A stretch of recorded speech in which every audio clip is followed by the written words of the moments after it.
तो फ्रेंड जय माता जी। हूँ तमने आज बतावानो तो CH373 bullet train project.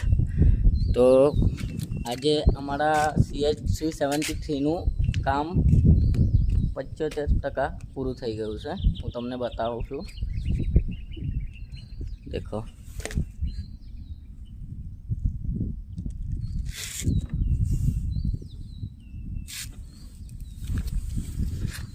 Ramp નું કામ બી ફિનિશ છે। અત્યારે આ આપણું વાયર લાઈન રેડી થઈ ગઈ છે। બંને તરફથી જોઈ શકો છો તમે। ઓકે, આ આપણો રેમ્પ છે, સર્વિસ સેન્ટર રેમ્પ।